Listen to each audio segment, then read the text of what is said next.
Are the Philadelphia Phillies finally righting the ship a little bit and turning things around? Welcome back to the Cherry Pinstripes podcast. The Phillies are coming off a pretty good week. They go 4-2. They have won 3 consecutive series now, going back to that Cubs series 2 weeks ago. They take 2 out of 3 against the Nats, and then they take 2 out of 3 against the Diamondbacks. Some sweep attempts that they don't pull through. A really stressful last game of that Diamondback series. Phils are down 7-1. They come all the way back to tie it in the 9th inning, but then they blow it in extra innings. We're going to talk kind of a little bit about everything with this team right now. There's some good, there's some bad, there's some exciting, and then there's some future outlook going on right now as well. Aaron Nola, first and foremost, had a huge bounce-back start. We like to call him warm weather Nola. If you're not familiar with his game, he tends to get better as it heats up. Hopefully this extra slow start, an even slower start than he usually has, he can just forget about it. 6 innings, no runs, 8 Ks his last time out. It'd be nice to see a couple more of those over his next handful of starts from Aaron Nola. We got Ranger Suarez back in the rotation in that Sunday start against the Diamondbacks. First 2 innings, 4 strikeouts, looked great, but then the wheels kind of fell off and he ended up out of that game rather quickly. But first game back, Ranger Suarez, for the most part, the stuff looked good. Just going to statistically have to figure it out next time out there. Ranger Suarez coming back out into the rotation is going to bump Taijuan Walker to the bullpen. So we now know who that guy is that's going to be moving, and it is Taijuan Walker. He's going to go back to the bullpen. I think this could add to this team a little bit. A little stretch him out guy in the bullpen, Taijuan Walker. I'm not sure how they're going to use him. Obviously, if a starter gets lit up, he's going to be the first guy that comes in, maybe chew up a couple innings in that scenario. But in a normal game routine, you're going to see Taijuan Walker probably pitch some 6th and 7th innings. And unfortunately, I'm just forewarning you, on those days where they're not planning on throwing Taijuan Walker and it gets into extra innings, you're going to see some high-leverage Taijuan Walker out of the bullpen on days where it wasn't planned. And that leads into my next point here. Ryan Helsley, despite the fact that this team has looked good over the last week and a half, there is still a glaring need on this baseball team, and that is this right-handed bullpen need.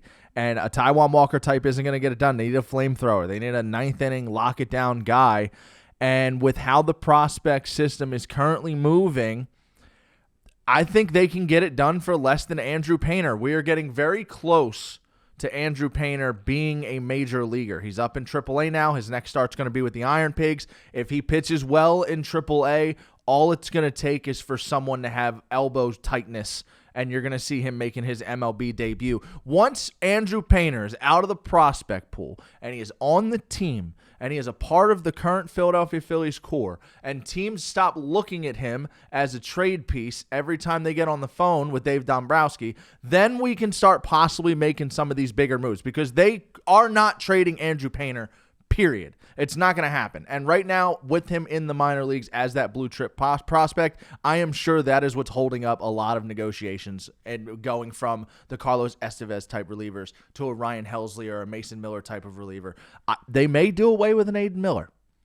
Right now, how it's sitting, Aiden Miller struggling a little bit this year, but still has the high prowess as a prospect. Justin Crawford is currently batting .322 with an .811 OPS in AAA. He has completely lit it on fire on that Iron Pigs team that I've talked about a lot on this show this year. They're a great team. Otto Kemp also, you're going to see him on this major league team at some point. Just won Player of the Month in all of the minor leagues. 1,100 OPS, .328 batting average at third base. The Phillies' current third baseman has a .550 OPS. I'm just saying, you're going to see Otto Kemp at bats here at some point, and Justin Crawford has been hitting down there well as well. So if Dombrowski can figure out how to get a Ryan Helsley type, and you have to do away with an Aiden Miller or a Justin Crawford, you can get it done without Andrew Painter. It's probably Aiden Miller right now. We'll see. But, again, we're going to keep talking about this because this is the biggest need. And as of right now, I don't see Mason Miller getting moved. Helsley's the target, with the Cardinals being a little bit of an underwhelming team.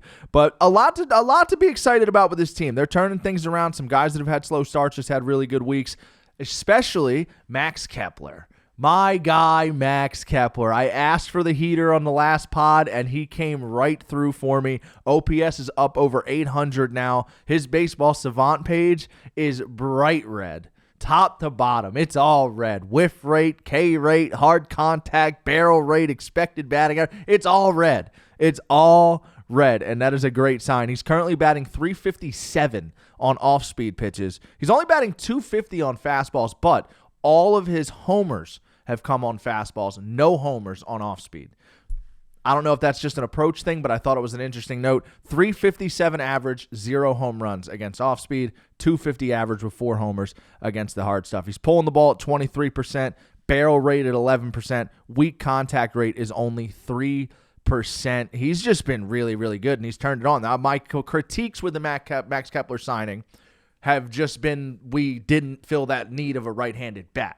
I like Max Kepler, but we still do need that right-handed bat and somebody to step up. Nick has kind of slowed down a little bit from that hot start that he had. JT's OPS is up to a little over 700 now, but we don't have that guy. We said it, I think the way I worded it on the last pod was we never replaced Rhys Hoskins. We never replaced Rhys Hoskins, and we kind of need that. But Max Kepler, even on the left side, has been great for this team, especially over the last week with his first real true heater on this team. So the Phils win 3 straight series. Max Kepler's heating it up. A lot of guys looking good this week. The NL East is tight. The NL East is currently tight. The Mets are 5-5 over the last 10. I think they're 5-7 over their last 12. They're 10-10 on the road. They're a very good team. But we're only 3 games back now. You win 3 straight series. The Mets haven't played bad, but they didn't play as good as they did in the beginning of April over the last week or two. You've worked your way back to 3rd in this division. The Braves are climbing their way back up. They're 16-18 right now as it sits. But this division's wide open. There's 3 really good teams in this division. I still think, and I said this in the offseason, the healthiest team is probably going to win this division. If something drastic happens to any of these 3 teams, it will be detrimental with how tight this race is going to be. But that Mets pitching staff is the biggest thing. They had, and it's a vibe thing right now too. They're all very good, don't get me wrong, but it just seems like no matter who gets the ball, it's like they're excited. They're pitching with confidence. They're playing with confidence. I saw an inning that they had last week. It was one of the best defensive innings I've ever seen. Kicked balls, finding gloves, diving plays. It's just they got the mojo right now. Juan Soto hasn't even fully clicked on for that team yet right now. Pete Alonso's playing like an MVP. You know what you have in Lindor. They're not going to go away, but in these stretches like they're in right now where they're playing 500 ball, you got to take advantage of it. And with this upcoming schedule that the Phillies have, there's a good opportunity to hopefully take advantage of it. Maybe the Mets can drop another series or 2 over the next couple of weeks because you got a 3-game set at home against the Cardinals. You have a 3-game set at home against the Pirates. You have a 4-game series against the Rockies, a 3-game series against Sacramento. This is all in a row, by the way. Not that there's any easy wins in Major League Baseball, but when you play 12 straight games against what will be non-playoff teams, you got to take advantage of that. So they got a nice little 6-game road trip coming up here against the Rays and the Guardians, but then the schedule gets relatively soft for a nice 2-week stretch to get us into the back part of May, and that's when you'll get your first divisional series of the month with the Braves on May 27th at home at Citizens Bank Park. So a big opportunity here for the Phillies over the next 3 weeks to, at the bare minimum, keep pace with the Mets, maybe even cover some ground. It would be nice to see them sneak a sweep in here. If you can sweep one of the 2 home series against the Cardinals or the Pirates and then go win 3 out of 4 against the Rockies, they're going to be sitting in a really good spot. So with a lot of guys, I've said this a couple times on the pod, with a lot of guys turning it up right now, it seems like things are going in the right direction, particularly. And another guy I want to note, Bryce Harper. I know when my Bryce Harper hot streaks are coming. He had an Oppo homer on Sunday in that loss, but usually those are the swings that get him going when he's driving the ball the other way. He looked really good in that series against the Diamondbacks, and if he can get hot on top of Max Kepler and everything else this team's doing right now, combined with this soft schedule over the next few weeks, the Phillies could really get things going. So let's go. Nice, good big week of baseball coming up here. A big road trip in the American League for the Phillies, starting with these Rays tonight. Got to win a couple of games. If you guys enjoyed the podcast, hit the like button down below. Make sure you're subscribed on YouTube, Spotify. Follow the social pages. If you want up-to-date play-by-play, run-by-run updates on the Phils, make sure you're following the Twitter account, the Instagram account. We post all the highlights, the home runs, the big plays, any news, breaking news. And it's not just Phillies. Flyers, Sixers, Eagles news are starting to get cycled into that stuff as well. And, it's just going to turn into a big Philly sports page, and we'll be talking Phils here on the Cherry Pinstripes podcast all season long. We'll see you guys in the next one. Go Phils. We're going to take down the Rays.